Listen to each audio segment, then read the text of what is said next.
Where we left off in the last video, we saw a Muhammad being born into a tribal Arabia. He's born into a powerful tribe, the Quraysh, who are in control of Mecca.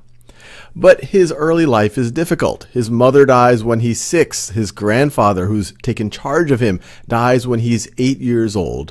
But he's able to, under the care of his uncle, become a merchant. And at the age of 25, he marries a wealthy merchant widower named Khadija, who is 15 years his senior.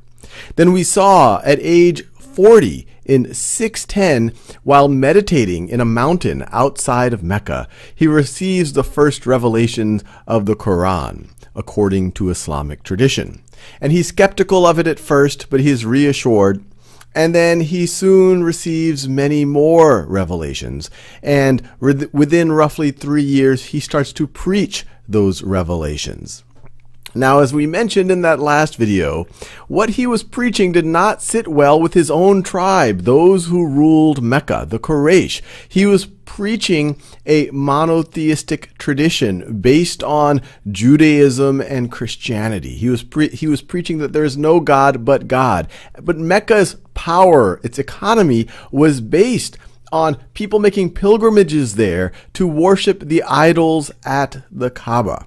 So the Quraysh did not like Muhammad's revelations, and they did not like these early Muslims, and they persecuted them. They killed them, they tortured them, and we saw in 615 the migration of some of Muhammad's followers to Abyssinia, the kingdom of Aksum, modern-day Eritrea and Ethiopia, to escape some of that persecution. Things got worse for Muhammad. We saw in that last video the death of his first wife, and up to that point, his only wife. And this is where we start to see a bit of a turning point for Muhammad and his followers. In 620, and this is according to Muslim traditions, there isn't historical evidence for this, and this is one of the more metaphysical events that we'll talk about in this narrative. But according to the Islamic faith, in 620, Muhammad had a night journey from Mecca to the farthest mosque, which today is believed by many Muslims to be the Al-Aqsa Mosque, which was built later in Jerusalem. So right over here. So a night journey, according to the Muslim faith, to Jerusalem, where he ascended with Gabriel to the heavens, and he conversed with some of the prophets of old. And once again, this is clearly a metaphysical thing, but it's a significant event in the Muslim faith. Now, the Quraysh continued to persecute Muhammad and the early Muslims in Mecca. We have some of them that are now in the kingdom of Aksum. And Muhammad learns that there's a community, a growing community of Muslims in the town of Yathrib who are starting to follow Muhammad or his revelations. And they come to him and they invite him to come to Yathrib because there's actually a lot of fragmentation, there's warring tribes, and they're seeking an outsider to help bring some peace and authority to this place where there is already a burgeoning Muslim community. So in 622, you have the famous migration of Muhammad and his followers to Yathrib, which is renamed Medina. And Medina literally means the city. And from then on, it really becomes the base of Muhammad and the early Muslims. And Muhammad, once he's in Medina, he is no longer just a prophet. He isn't just continuing to have his revelations according to Islamic tradition, but he essentially rules over Medina and governs it. So he's starting to become both a political ruler and a spiritual ruler. Now, the Quraysh in Mecca are still not happy because Muhammad is continuing to preach and he's continuing to get more and more followers. And so you start having, at first, a series of skirmishes between the armies of the Quraysh, or the members of the Quraysh, and some of the early Muslims. But these skirmishes eventually emerge into full-on conflict. And here are some of the significant battles that occurred between the Quraysh tribe, remember that's Muhammad's own tribe, and the early Muslims, the early followers of Muhammad and his revelations. So most famously, perhaps, you have the Battle of Badr, because this is the first time that you have a significant confrontation between a very small, you wouldn't even necessarily call this an army, a small group of Muslims, roughly a little over 300 according to Muslim tradition, versus 900 or a little over 900 on the Quraysh side. And the Muslims are outnumbered 3-1. But this results in a Muslim victory. And so you can imagine the early Muslims start to see this as a turning tide. They were able to defeat the powerful Quraysh tribe. Now the Quraysh weren't happy with that.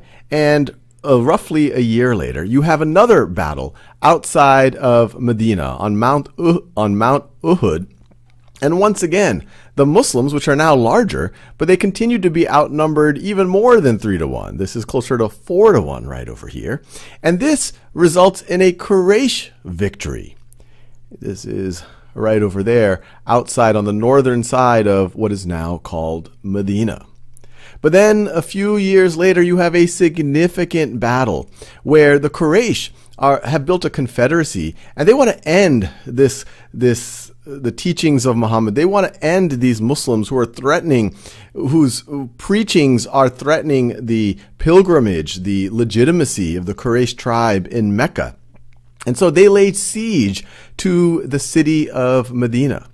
And as a defensive measure, the Muslims in Medina create a trench around the city. And that's why this is called the Battle of the Trench. And once again, according to Islamic tradition, the Muslims are outnumbered 3-1. So this is right over here, the Battle of the Trench, in which the Muslims are victorious. And this is a significant blow to the legitimacy, the prestige of the Quraysh tribe.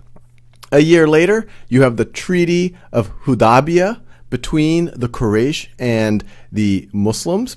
And this is significant because it's starting to put these early Muslims on the same footing as the powerful Quraysh tribe. It has some allowances for the Muslims to make pilgrimages to the Kaaba. But then, as we go into 630, there's an incident in which one tribe kills some members of another tribe. Remember, we're still in a very tribal society. And the other tribe, the one that had some members killed, was aligned, was friendly with the early Muslims. So the early Muslims did not appreciate this. They sent an ultimatum to the Quraysh. And the Quraysh essentially say, well, that doesn't matter. We don't really take what you have to say seriously. And they take one of the options of the ultimatum, which is making the Treaty of Hudaybiyah null and void. So now that the treaty is not there, and once again, this is according to Muslim traditions, which are our main accounts that we have of this time, we then have in 630, 10,000 Muslims, which is a very significant number. Remember, 6 years ago, we're talking about only 300 Muslims in the Battle of Badr. But 10,000 Muslims march on Mecca, and they're able to take the city peacefully. And what this results in is essentially most of the city converting to Islam. And famously, Muhammad goes into the Kaaba and destroys the idols there. And according to Islamic tradition, makes the Kaaba a center of the Muslim faith. And it is even today. Now, from that point, the spread of Islam continues. You have Muhammad and his armies. This green area is essentially what they were able to conquer in the remainder of his life. And he lives for another 2 years after the acceptance of Islam by Mecca. And they're able to conquer most of this dark green area here. And as we'll see, shortly after his death, most of Arabia and even Persia, and within a few hundred years, a large chunk of the world were able to be conquered by these Muslim armies.